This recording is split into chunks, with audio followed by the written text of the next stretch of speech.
পঞ্চম শ্রেণী প্রিয় শিক্ষার্থী সালদার স্যার ইউটিউব চ্যানেল থেকে তোমাদের সবাইকে স্বাগতম। আজকে তোমাদের জন্য আরেকটি নতুন ভিডিও নিয়ে এসেছি, ইংরাজি মডেল প্রশ্ন সেট নম্বর 7। ইতিপূর্বে আমি আরও 6টি সেট আমার ইউটিউব চ্যানেলে দিয়ে দিয়েছি। আজকে সেট হচ্ছে 7 নম্বর সেট। আর এই ভিডিওতে তোমরা ইংরেজিতে কিভাবে ভালো নম্বর পেতে পারো সে বিষয়ে কিছু টিপস থাকবে। আর প্রথম পর্যায়ক্রমিক মূল্যায়ন, এটা 7 নম্বর সেট। বলছি 20 মার্কের একটি স্কুলের প্রশ্ন, বিশ্লেষণ সহ আমি সম্পূর্ণ সমাধান দেখাবো।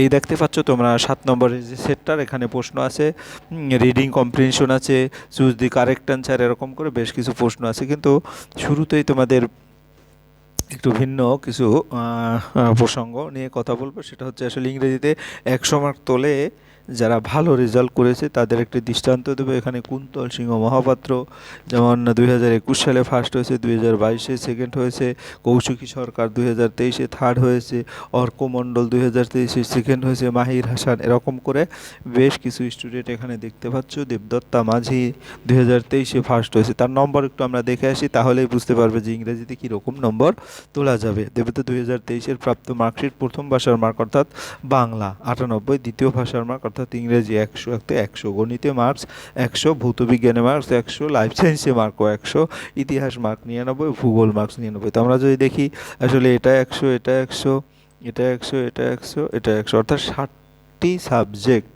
এর মধ্যে 5টিতেই 100 মার্ক। আর বাংলাতে 98 এবং ইংরেজিতে 99, ইতিহাসে 99 ছাড়া বাকিগুলিতে 100। কাজে তোমরাও যদি ভালো করে পড়ো তাহলে আশা করি তোমাদেরও এরকম মার্ক তোলা সম্ভব। তা ইংরেজিতে যদি ভালো মার্ক তোলার প্রয়োজনীয় কিছু টিপস বলি, তাইলে অবশ্যই ভালো করে মনে করবে, নিয়ম মেনে পড়াশোনা করলে ক্লাস 5-এর ইংলিশে পুরো নম্বর পাওয়া একেবারেই সম্ভব। নিচে ধাপে ধাপে গুরুত্বপূর্ণ টিপস দিলাম।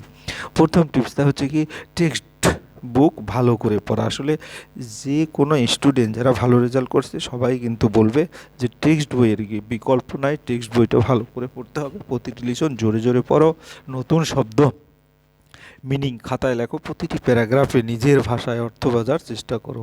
তারপর গ্রামার খুব শক্ত করো, যেমন গ্রামারে এই অংশ থেকে প্রায় নিশ্চিত নম্বর আসে। ক্লাস 5-এ বেশি করে প্র্যাকটিস করো। কী নাউন বা বিশেষ্য, প্রোনাউন, আসলে এগুলি বেসিক। এগুলি যদি ভালো করে বুঝো তাহলে অন্যান্যগুলি বুঝতে সুবিধা হবে। ভার্ব, টেন্স, আর্টিকেল যেমন E and the, preposition, in, on, under ইত্যাদি। প্রতিদিন 5 থেকে 10টা গ্রামার এক্সারসাইজ লেখো।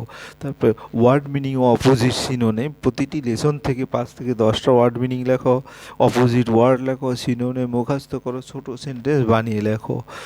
রাইটিং স্কিল আলাদা করে প্রস্তুতি নাও, যেমন খুব গুরুত্বপূর্ণ অংশ হচ্ছে প্র্যাকটিস করো। Paragraph writing, letter application, story writing, picture দেখে মনে রাখবে, পরিষ্কার হ্যান্ড রাইটিং এবং ক্যাপিটাল লেটার ও পাঞ্চুয়েশন ঠিক রাখো। কোশ্চেন অ্যান্সার লেখার কৌশল, প্রশ্ন আগে ভালো করে পড়ো।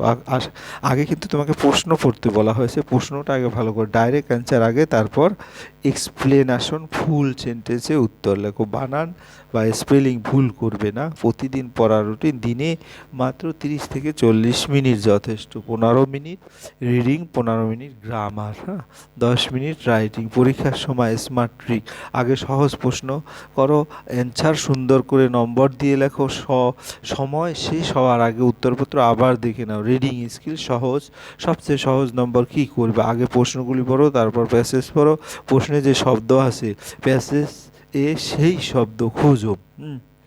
MCQ, true false tips, never, always, not শব্দ দেখলে সাবধান। প্যাসেজের লাইনে বিভিন্ন শব্দ ব্যবহার করো। তো গোল্ডেন রুল, যেটা প্যাসেজ থেকে শব্দ তুলে লিখলে ফুল মার্ক নিশ্চিত।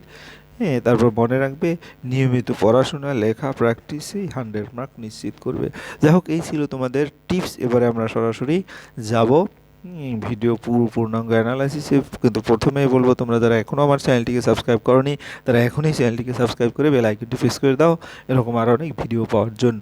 তাহলে তোমাদের সেট নম্বর 7 দেখতে পাচ্ছ। আমি প্রথমেই লাইন বাই লাইন, আসলে এই ভিডিওর মাধ্যমে তোমরা যেটা দেখতে পারবে, যারা ইংরেজিতে অতীব দুর্বল তারাও কিন্তু এই ভিডিও দেখে অনেক উপকৃত হবে, এবং ইংরেজিতে যাদের মোটামুটি বেসটা ভালো তারাও কিন্তু এখানে এই ভিডিওটা দেখে বুঝতে পারবে। প্রথমে আমি প্যাসেজটাকে বলেছিলাম যে আসলে প্রশ্নর দিকে লক্ষ্য রেখে তারপরে প্যাসেজে যাও, যেমন choose the correct answer, the rock painting of Bhimbetka are more than. তাইলে হবে কি, এই প্রশ্নটা কোথায় আছে পড়ার তালে তালে তোমাদের হয়ে যাবে। যাই হোক, আমি লাইন বাই লাইন পড়ে রিডিং পড়ছি। Phulmoni is a Santhal girl, she lives in a village. তাই আমি দেখি Phulmoni is a Santhal girl, Phulmoni একজন সাঁওতাল মেয়ে। She lives in a village, সে একটি গ্রামে থাকে। Have you ever been to her house, তুমি কি কখনো তার বাড়িতে গিয়েছো? তারপরে যেটা হচ্ছে তোমার কি হলো এই পর্যন্ত। There are beautiful picture painted on the wall of the house, তার বাড়ির দেয়ালে সুন্দর সুন্দর ছবি আঁকা আছে। All her neighbours have painted on their doorways and interior, তার সব প্রতিবেশীরা তাদের দরজা ও ঘরের ভেতর অংশে ছবি এঁকেছে। There are picture of trees, flowers and birds on the walls and floors, দেওয়াল এবং মেঝেতে গাছ, ফুল এবং পাখির ছবি রয়েছে। Phulmoni like her elder love to paint on the mud wall, Phulmoni তার বড়দের মতো কাঁচা মাটির দেওয়ালে ছবি আঁকতে ভালোবাসে। এরপরের যেটা হচ্ছে তোমার the picture of her are colourful, তার আঁকা ছবিগুলো রঙিন। Her teacher told her that even in ancient India people use to paint inside the caves and the rocks of the hill, তার শিক্ষকরা তাকে বলেছেন যে প্রাচীন ভারতেও মানুষ গুহার ভিতর এবং পাহাড়ের পাথরে ছবি আঁকত। The rock painting of Bhimbetka more than 20,000 years old, ভীমবেটকার শিলাচিত্রগুলি 20,000 বছরেরও বেশি পুরনো। আমরা কিন্তু এটার সাহায্যে প্রশ্নটা পেয়েছিলাম। তাইলে এরপরের যেটা হচ্ছে there are red, white, green or yellow in colour, সেগুলি লাল, সাদা, সবুজ বা হলুদ রঙের। Phulmoni has never been to Bhimbetka to see the rock painting of ancient man, Phulmoni কখনো ভীমবেটকায় যায়নি প্রাচীন মানুষের শিলাচিত্র দেখতে। But she has heard stories about the famous rock painting from her teacher, তবে সে তার শিক্ষকের কাছ থেকে বিখ্যাত শিলাচিত্রের গল্প শুনেছে। এরপর one day her teacher showed her a picture, একদিন তার শিক্ষক তাকে একটি ছবি দেখান। She came to know that it was the picture of very famous cave painting of our country, সে জানতে পারে যে এটি আমাদের দেশের একটি বিখ্যাত গুহা চিত্র। এই হচ্ছে তোমার টোটালি যে প্রশ্ন, মানে line by line Bangla meaning. এরপরে যদি প্রশ্ন তো চুজ দি কারেক্ট অ্যান্সার, আমরা কিন্তু এই প্রশ্নটা পড়ার মধ্যে পেয়ে গেছি। The rock painting Bhimbetka more than 20,000 years. তাহলে আমরা এখানে বলবো কি 20, একদশ শতকে যে 20,000, অর্থাৎ বি নম্বর উত্তর। ফুলমণি যে ব্রিটিশ সাঁওতাল না পাঞ্জাবি গাল, অর্থাৎ সাঁওতাল গাল। আমরা একটু দেখি তাহলে দুটোই, কারণ প্যাসেজে বলা আছে more than 20,000 years old. Phulmoni is dash girl, Phulmoni Santhal girl, কারণ প্রথম লাইনে ফুলমণি যে সাঁওতাল গাল লেখা আছে। হ্যাঁ, এরপরের যে প্রশ্নটা বি নম্বর, write T for true and F for false statement in the given boxes. আমরা যদি ফুলমণি লিভস ইন টাউন, এটা ফলস। হ্যাঁ, আমরা ক্রস চিহ্ন দেই। Phulmoni lives to paint on the clay wall, এটা ঠিক, কারণ মাড ওয়ালে ছবি আঁকতে ভালোবাসে, ক্লে কাদা। Ancient people did not know the art of painting, এটা ফলস। হ্যাঁ, তারা গুহা এবং পাথরে আঁকতো।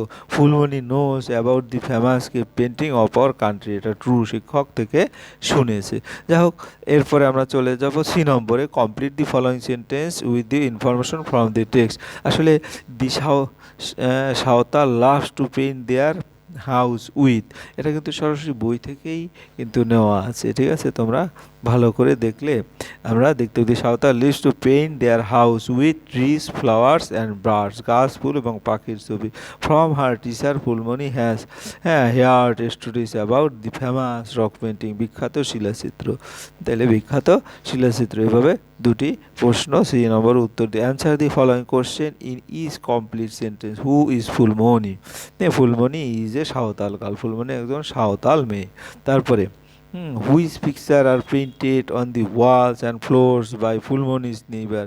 Picture of trees, flowers and birds are painted on the walls and floor, দেওয়াল এবং মেঝেতে গাছ, ফুল এবং পাখির ছবি আঁকা আছে।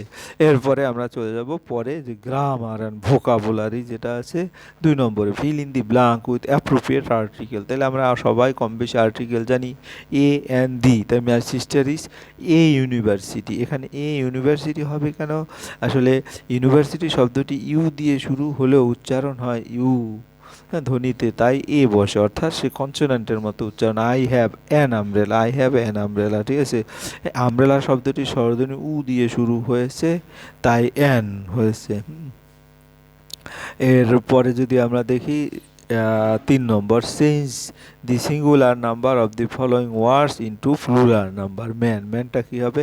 ম্যানটা হবে মেন হচ্ছে মানুষগুলি, লিফ হচ্ছে পাতা, আর এখানে পাতাগুলো। পোয়েম হচ্ছে কবিতা, কবিতাগুলো। পটেটোস হচ্ছে পটেটোস আলু।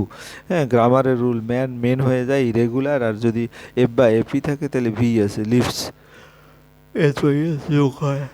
এরপর আমরা চলে যাব পরের যে প্রশ্ন আছে, 4 নম্বরের প্রশ্ন। 4 নম্বরের গ্রামারে যে underline the right answer. Raju is my friend, his house is near hour নাকি আওয়ার্স এটা বলছে, তাহলে এখানে আওয়ার্স হবে। রাজু আমার বন্ধু, তার বাড়ি আমাদের বাড়ির কাছে। রুল হচ্ছে আওয়ার অ্যাডজেক্টিভ, আওয়ার্স হচ্ছে পসেসিভ প্রোনাউন, একাই বসে। এরপরে গিয়ে হলো পরের যেটা আছে সেটা কি, পরের হচ্ছে বি নম্বর। তাহলে বি নম্বর হচ্ছে she lives in a village, the picture of hers are colourful. তাহলে এখানে কিন্তু hers, the picture of hers are colourful, তার ছবি আঁকা ছবিগুলি রঙিন। রুল হচ্ছে হার অ্যাডজেক্টিভ, হার্স হচ্ছে প্রোনাউন। এরপর আমরা চলে যাব রাইটিং স্কিলে। রাইটিং স্কিল কত আছে? Write down the sentence about your parents এবং ইউর ক্লাসরুম। প্যারেন্টসও আছে, ক্লাসরুম আছে, এবং সর্বশেষে আছে গ্রেট ম্যান সম্পর্কে 2টো লাইন লিখতে বলেছে। তা 4 সেন্টেন্স যদি লিখি, write 4 sentence about your parents. তাহলে my parents love me very much, মানে আমার বাবা মা আমাকে খুব ভালোবাসে। My father works hard for our family, আমার বাবা আমাদের পরিবারের জন্য কঠোর পরিশ্রম করে। My mother takes care of me, আমার মা আমার যত্ন নেন। তারপর I respect and obey my parents, আমি আমার বাবা মাকে সম্মান করি এবং মান্য করি। এই হয়ে গেল 4টা লাইন। এরপরে যদি পরের যেটা ইয়োর ক্লাসরুম নিয়ে 4টে লাইন লিখি, তাহলে my classroom is clean and airy, আমার শ্রেণীকক্ষ পরিষ্কার ও বাতাস চলছে। There are many student in my classroom, আমার শ্রেণীকক্ষে অনেক ছাত্রছাত্রী আছে। Our teacher teaches us well, আমাদের শিক্ষক আমাদের ভালোভাবে পড়ান। I like my classroom very much, আমি আমার শ্রেণীকক্ষ খুব পছন্দ করি। এরপরের প্রশ্ন, write 2 sentence about a great man. Great man সম্পর্কে 2টো সেন্টেন্স লিখতে বলেছে। তাহলে নেতাজি সুভাষচন্দ্র বসু ওয়াজ এ গ্রেট লিডার, এটা একটা সেন্টেন্স। নেতাজি সুভাষচন্দ্র বসু একজন মহান নেতা ছিলেন। He loves his country very much, তিনি তার দেশকে খুব ভালোবাসতেন। He loves his country very much. এই ছিল তোমাদের সামগ্রিক যে প্রশ্ন অ্যানালাইসিস, বিশ্লেষণ করে উত্তর। আশা করি ভিডিওটি তোমরা খুব এনজয় করে পড়েছো। ভিডিওটি দেখার জন্য অসংখ্য ধন্যবাদ। ভিডিওটি ভালো লাগলে লাইক কমেন্ট শেয়ার করতে ভুলবে না। আজ এই পর্যন্তই, ধন্যবাদ সবাইকে।